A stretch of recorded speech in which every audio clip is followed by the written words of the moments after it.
Bu Yayu. Assalamualaikum warahmatullahi wabarakatuh. Waalaikumsalam warahmatullahi wabarakatuh. Bu Yayu, saya meminta waktunya sebentar mengambil waktu sebentar. Hari ini saya ingin bertanya beberapa hal pada Bu Yayu sebagai kepala sekolah. Kita ini pertanyaan saya ini terkait dilema etika Bu. Sebagai kepala sekolah, Bu Yayu kan tentu pernah mengalami kejadian atau mungkin permasalahan yang berhubungan dengan dilema etika atau berada di antara dua pilihan yang sama-sama tidak ideal, tapi Bu Yayu harus mengambil kebijakan. Nah, betul. Pernah tidak Bu mengalami kejadian seperti itu yang berhubungan dengan dilema etika?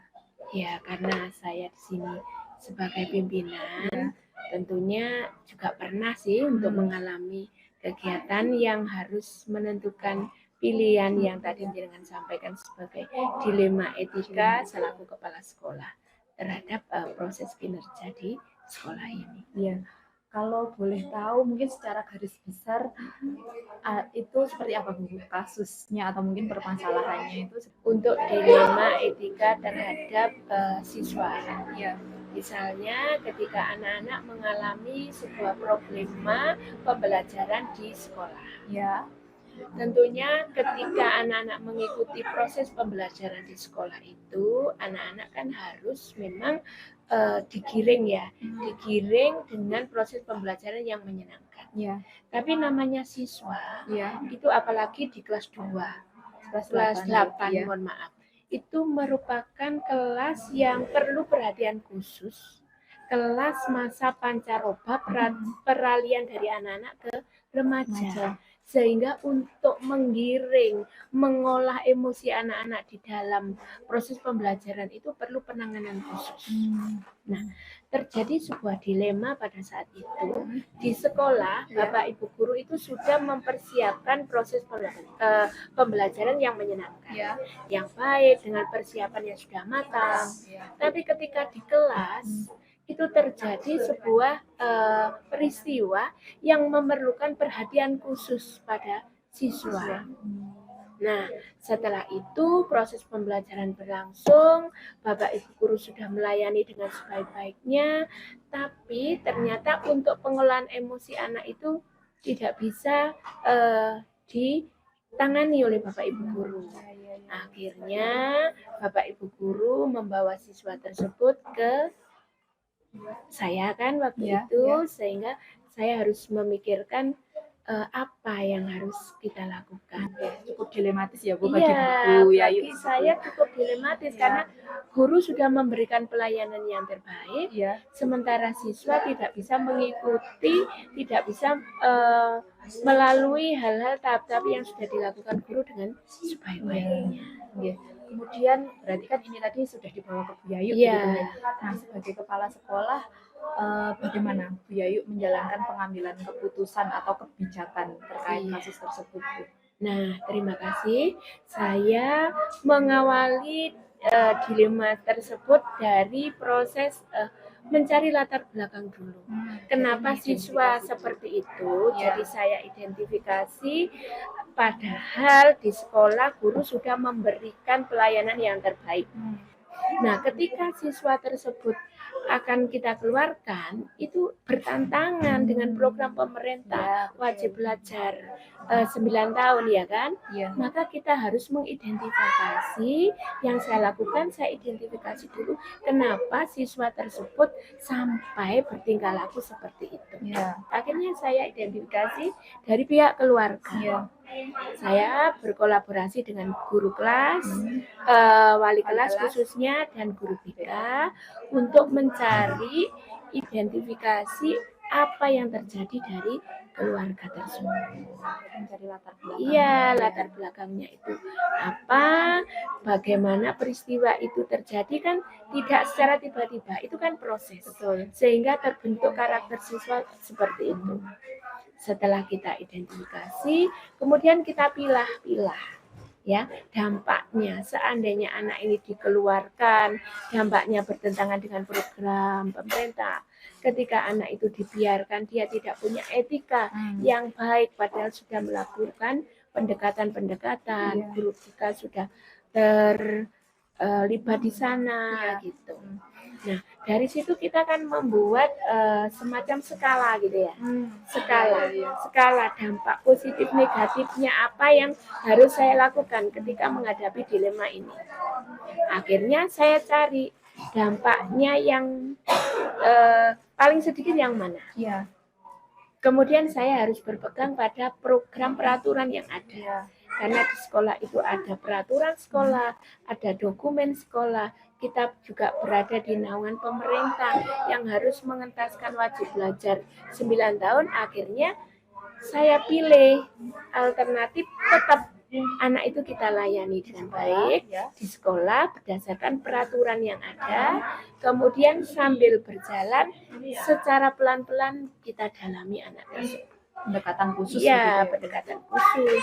Terus di antara langkah-langkah yang diambil Bu Yayu tadi, adakah yang sekiranya mungkin langkah yang paling efektif atau mungkin ya memang kesemuanya itu harus dilakukan secara berurutan seperti itu, atau mungkin ada salah satu trik jitu yang paling efektif gitu Bu? Ya, trik jitu yang paling efektif selain kita berdasarkan identifikasi ya, itu kita biasanya melakukan ini Bu, pendekatan dengan hati.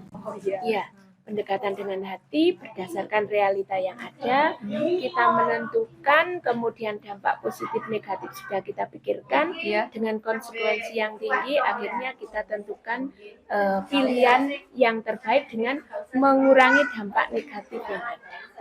Jadi pendekatan hati ya. Selain pendekatan hati juga berdasarkan realita. Dampak positif negatif ke depan yang tidak merugikan terlalu banyak. Pastikan ya dalam menyelesaikan masalah seperti ini kita tentu banyak sekali tantangan yang dihadapi gitu. Nah, kalau dari segi Bu Yayu, tantangan untuk Bu Yayu dalam menyelesaikan masalah ini apa Bu?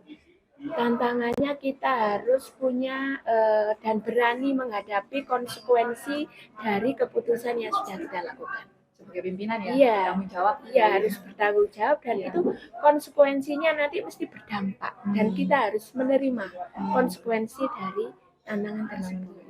Terus kalau dalam kasus-kasus seperti ini kan tentu bukan satu-satunya kasus saya yakin ya, pasti di sini ada banyak lah ya. Nah, itu kalau di sini itu adakah misalnya ada tata kala atau jadwal tersendiri untuk misalnya setiap bulan atau setiap hari kita membicarakan kasus ini, atau kalau ada kasus langsung ditangani seperti itu Bu kalau di sekolah ini?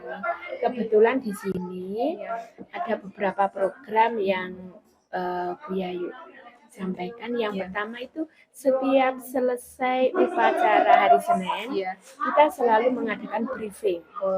Briefing itu sumbernya tidak harus dari kepala sekolah. Kepala sekolah memberikan penguatan, kita mengadakan refleksi, kemudian memberikan kesempatan kepada semua Bapak Ibu guru. Jadi tidak satu arah tapi dua arah. Itu ada briefing rutin setiap hari Senin. Kemudian setiap hari Rabu siang kita punya program namanya Setangga Menawan. SMP 1 Atap Pesanggera 2 menambah wawasan. Dari situ bisa kita isi dengan berbagi praktek baik, dengan solusi refleksi, dengan diskusi pemecahan masalah. Kemudian ada berikutnya yaitu rapat dinas tiap bulan itu seperti itu. Tapi selain di luar itu kita sering sharing dengan Bapak Ibu. Ada penciptaan suasana sekolah yang kondusif. Terus selama ini di sini itu ada atau tidak Bu, misalnya seseorang atau faktor-faktor yang bisa membantu kita atau mempermudah kita untuk menyelesaikan masalah-masalah, contohnya seperti kasus yang disampaikan Bu Yayu tadi atau mungkin yang lainnya? Pasti ada itu teman-teman. Semua di sini saya tidak pernah menyebut beliau sebagai bawahan, tapi saya menyebut teman-teman sebagai tim kolaborasi. Dan semua orang itu pasti punya kelebihan, punya kelebihan. Di balik kelebihan itu kita gali, kemudian kita kemas dalam sebuah program. Dari situ kan beliau termasuk membantu program-program kita. Bapak Ibu guru dilibatkan secara aktif gitu ya. Stakeholder, tidak hanya Bapak Ibu guru, ada komite, ada paguyuban kelas, ada siswa. Dari semua yang disampaikan Bu Yayu, kira-kira sebagai seorang pemimpin, sebagai seorang kepala sekolah, pelajaran apa sih yang bisa dipetik atau Bu Yayu ambil dari pengambilan keputusan seperti ini? Iya, terima kasih Bu Deni. Pelajaran yang bisa saya petik adalah bahwa teori yang sudah saya dapat tentang kompetensi kepala sekolah itu saya gabungkan dengan kondisi real yang ada di sekolah.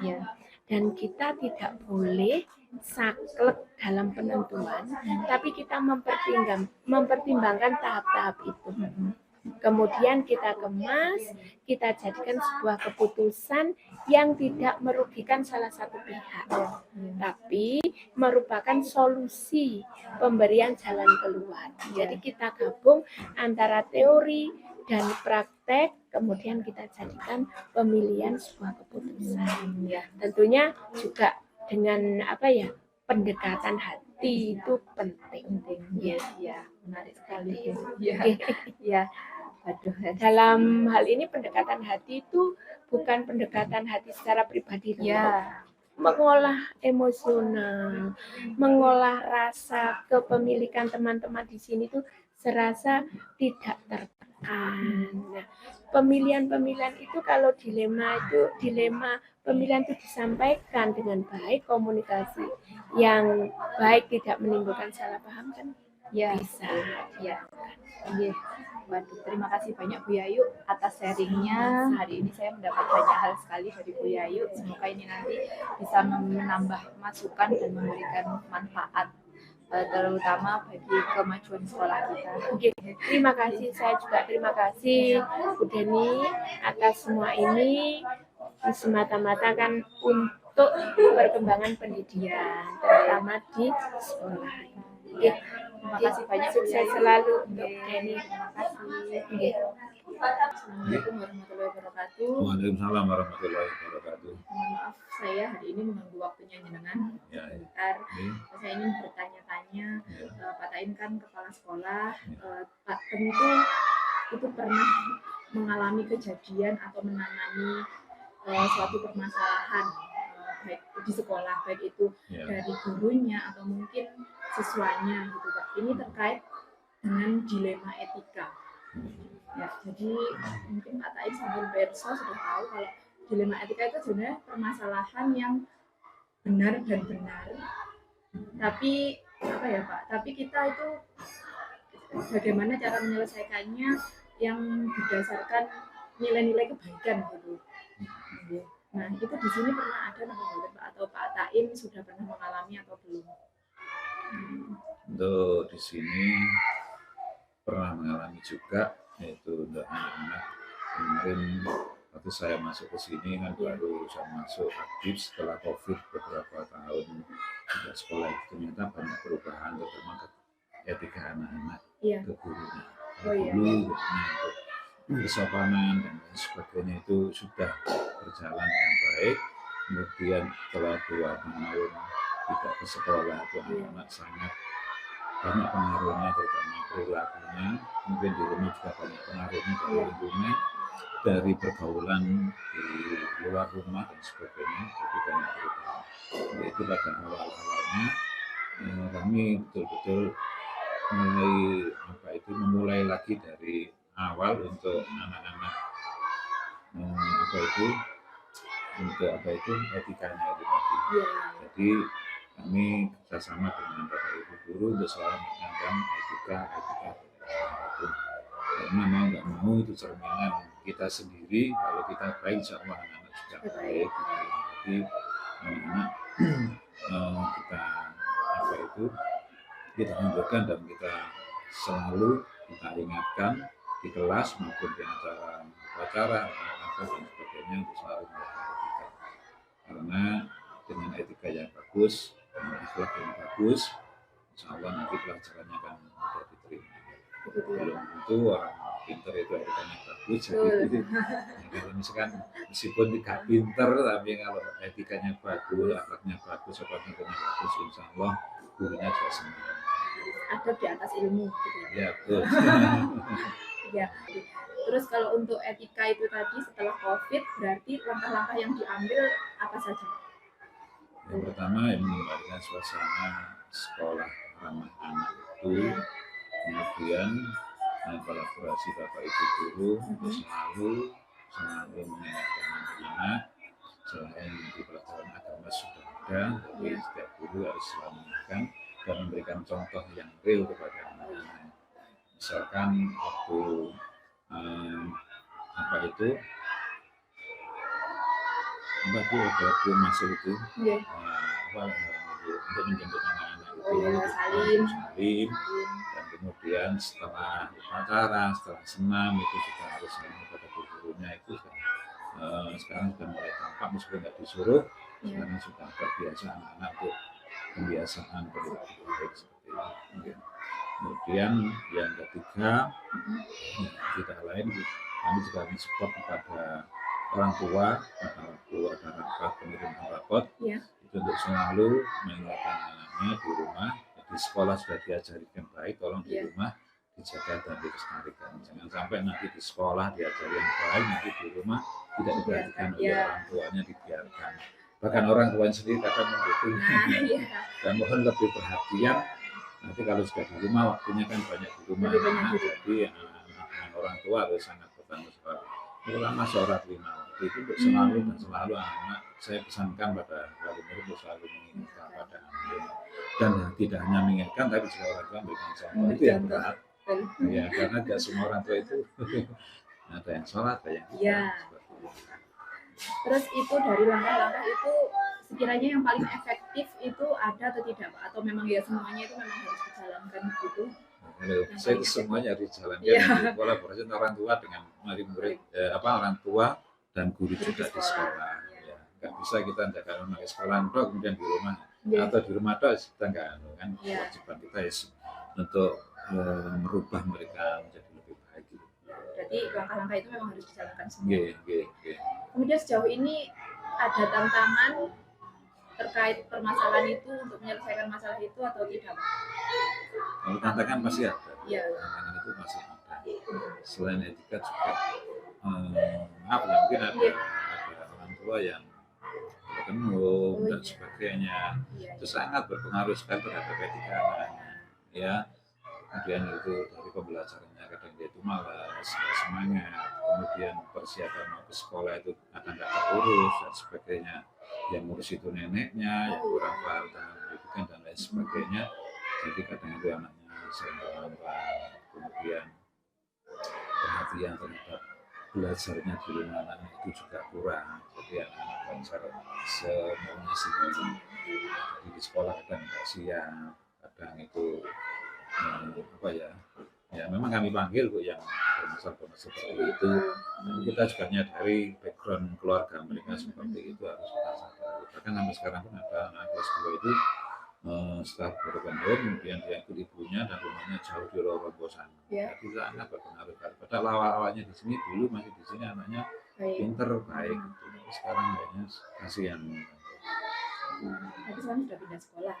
Belum, masih di sini, jadi digradukan dari sana ke sini tiap hari itu. Itu tantangan juga ya. Tantangan juga, bagaimana cara menyelesaikan masalah seperti itu. Kita juga pernah jadi murid ya, rasanya gimana? Seperti anak-anak sudah berpikir jauh tentang apa itu permasalahan orang dewasa. Iya, kita belum waktunya, anak masih butuh main, butuh teman-temannya, dengan keceriaan. Itu kemarin saya support untuk bisa pindah di sini aja, ikut neneknya, ikut siapa, ikut di sana, sini pendidikannya. Nanti kalau kelas 6 sudah lulus, akan pindah. Anak-anak masih kelas 2, anak kecil. Jadi solusinya ya support, tetap kita harus support penuh dari sekolah. Pendekatan secara persuasif kepada anak itu. Terus kan permasalahan itu seperti itu ya Pak, di sekolah itu kan pasti ada saja. Itu sekolah ini ada misalnya ada tata kelolanya atau mungkin jadwal yang terjadwal, penyelesaian masalah terjadwal atau ya dilaksanakan kalau ada masalah ya diselesaikan saat itu begitu. Atau mungkin ada jadwalnya setiap bulan sekali kita rapat atau apa gitu Pak. Terus terang kalau di masih belum Bu. Belum ya. Tapi saya punya program memang ada buku apa itu untuk BK itu Bu. Oh iya. Konseling itu Iya. meskipun bagi guru kelas memang kan ada itu di akreditasi dari Iya. masalah itu. Nah, yang terjadwal itu per minggu ada, per bulan ada itu. Tapi belum saya laksanakan di sini ya. Nanti tapi diwacanakan ya. Ya wacananya seperti itu. Iya. Ya. Terus ada nggak Pak di sini seseorang atau mungkin faktor-faktor lain yang mempermudah atau membantu Bapak atau mungkin Bapak Ibu guru untuk menyelesaikan masalah-masalah seperti ini? Ada pertama dari konten, Iya. dari kehidupan, dan kemungkinan guru yang asli dari sini ke sini Oh iya. itu sangat membantu kami sebenarnya, sangat membantu kami dalam berusaha apa saja termasuk menyelesaikan masalah-masalah yang ada hubungannya dengan etika. Iya. Jadi misalnya ya komunikasi, Iya. kehidupan, kami nggak bisa melaksanakan pembelajaran sendiri di sini, kami melakukan Tuhan. Jadi cukup terbantu. Ya, hanya pembilang. Jadi itu tadi ya Pak Karim, terima kasih sharingnya. Saya hari ini mendapat banyak hal sekali. Terus satu lagi nih yang terakhir, sebagai kepala sekolah, pembelajaran apa sih yang Bapak dapatkan dari akhirnya cara menyelesaikan, cara mengambil keputusan atau menyelesaikan permasalahan seperti ini, gitu.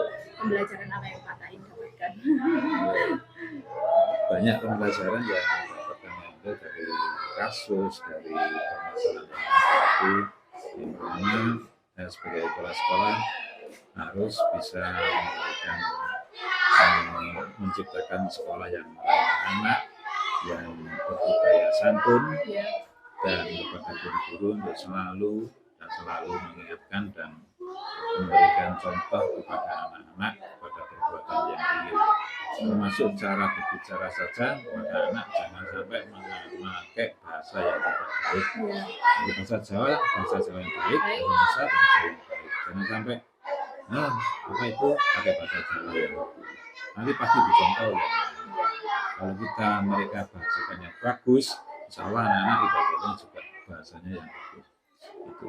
Kemudian pelajaran lagi untuk apa itu Bu, untuk hari Kamis biasanya pakai adat gitu ya. Jadi itu saya tekankan tidak hanya pakaiannya saja, tapi juga akhlak Jawanya itu termasuk bahasa Jawa. Itu kemarin sudah saya tekankan lagi, mulai semester dulu sudah lagi pakai hari Kamis itu pakaian Jawa juga bahasanya harus pakai Jawa yang halus, meskipun itu kepada sesama temannya sendiri. Itu kan awal-awal dari mereka itu bisa santun untuk berbahasa pada orang lain.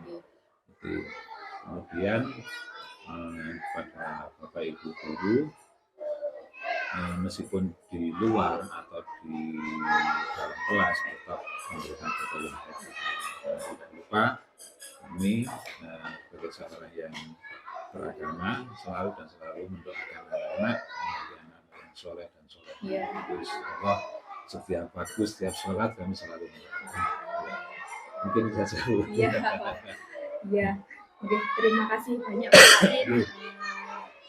Semoga ini nanti bisa bermanfaat juga memberikan pembelajaran untuk kita semua. Iya. Mohon maaf mengganggu waktu. Apa? Cuma itu aja bisa saya. Iya, saya banyak. Oke, matur suwun Pak. Oke.